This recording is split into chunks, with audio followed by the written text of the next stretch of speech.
عثمان آپ غزوہ بدر کے اندر شریک نہیں ہوں گے۔ عثمان رونے لگ پڑے، اللہ کے پیغمبر جی میں غزوہ بدر کے اندر شریک نہیں ہوں گا۔ فرمایا ہاں عثمان آپ غزوہ بدر کے اندر شریک نہیں ہوں گے۔ فرمایا میری بیٹی حضرت رقیہ رضی اللہ تعالی عنہ بیمار ہیں، خسرے کی بیماری کی وجہ سے یہ بہت زیادہ بیمار تھی۔ فرمایا آپ اس کا خیال رکھنا، آپ بدر کے اندر نہیں ہوں گے، لیکن جس طرح بدر میں شریک ہونے والوں کو اجر اور ثواب اللہ دے گا، جس طرح بدر میں شریک ہونے والوں کا حصہ مال غنیمت میں سے ہے، ویسے ہی اللہ آپ اگر بدر کے میدان کے اندر موجود نہیں، آپ مدینہ کے اندر موجود ہیں، اپنی بیوی کی خدمت کر رہے ہیں، میری بیٹی کی خدمت کر رہے ہیں، اگرچہ آپ غزوہ بدر کے اندر جا کے شرکت نہیں کی، عثمان تو وہ بندہ ہے اللہ نے آسمان سے آرڈیننس جاری کی ہے، اگر عثمان مدینہ کے اندر ہو، وہاں پہ ابوبکر و عمر حضرت صحابہ کرام سارے بدر کے اندر جا کے جہاد کر رہے ہو اور آپ یہاں پہ مدینہ کے اندر موجود ہو،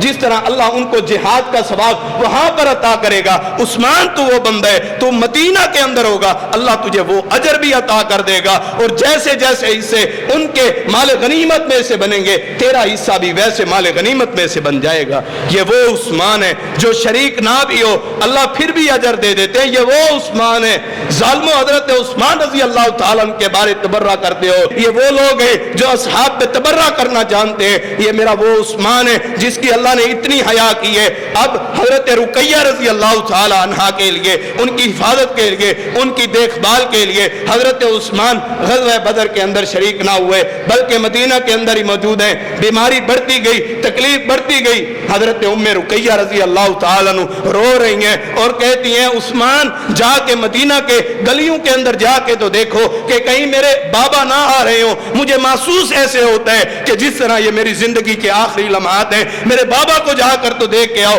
اب حضرت عثمان حیا کا پیکر عثمان، یہ دل کا نرم رقیق القلب میرا عثمان، آنکھوں سے آنسو بہاتے ہوئے مدینہ سے باہر نکل کے گلیوں کے اندر کھڑا ہو کے دیکھتے ہیں کہ اللہ کے پیغمبر نہیں آ رہے، بات آ کے بتائی کہ اللہ کے پیغمبر نہیں آ رہے، تو بات بتاتے ہوئے تو حضرت ام رقیہ رضی اللہ تعالی عنہا اللہ کے پیغمبر صلی اللہ علیہ وآلہ وسلم کی بیٹی فوت ہو جاتی ہے، انا للہ و انا الیہ راجعون، یہ وفات ہوئی، حضرت عثمان رونے لگ پڑے، ادھر سے جنگ سے واپسی ہو گئی اور ادھر حضرت عثمان غنی رضی اللہ تعالیٰ عنہ اپنی بیوی کے لیے دفن کے لیے وہاں پہ تیاری کر رہے ہیں۔ جس وقت جنگ سے واپسی ہوتی تھی تمام مسلمان اپنا علاقہ چھوڑ کے اپنے باہر آ جاتے تھے، اور اسی طرح یہ بھی سارے لوگ باہر آ گئے، لیکن اللہ کے پیغمبر صلی اللہ علیہ وآلہ وسلم دیکھتے ہیں وہاں پہ عثمان نظر نہیں آتے۔ اللہ کے پیغمبر فرماتے ہیں اے میرے صحابہ کرام یہاں پر عثمان نہیں ہے، وہ کہاں پر ہیں؟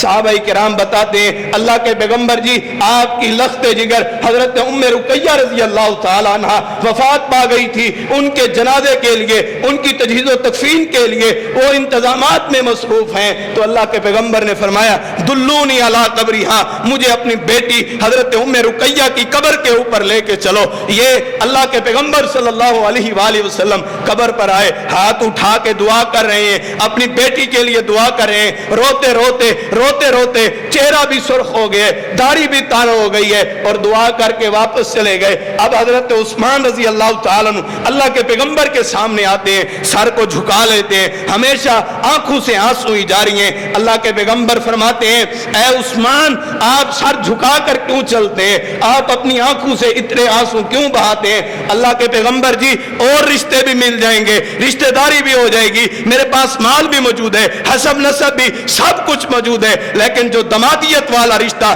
جو دماد رسول والا رشتہ جو میرے پاس تھا وہ مجھ سے چھن گئے۔ اب مجھے کوئی بھی نہیں کہے گا، اب مجھے لوگ نہیں کہیں گے یہ دماد رسول جا رہا ہے، پہلے مجھے لوگ یہ کہتے تھے کہ یہ دماد رسول جا رہے ہیں، آج کے بعد مجھے لوگ دماد رسول کے نام سے نہیں پکاریں گے۔ اللہ کے پیغمبر جی میں رو اس وجہ سے رہا ہوں، اللہ رب العزت نے آسمانوں سے آرڈیننس جاری کر دیے اور اپنے پیغمبر پہ حضرت جبریل علیہ السلام کو بھیج دیا اور فرمایا جاؤ جبریل جا کے میرے پیغمبر کو یہ بات بتا دو کہ حضرت جبریل علیہ السلام نے یہ بات آ کے بتائی کہ اللہ رب العزت نے آسمانوں پہ حضرت عثمان غنی رضی اللہ تعالیٰ عنہ کا نکاح آپ کی بیٹی حضرت ام کلثوم سے کر دیا ہے۔ یہ وہ عثمان ہے، یہ وہ عثمان ہے، ایسا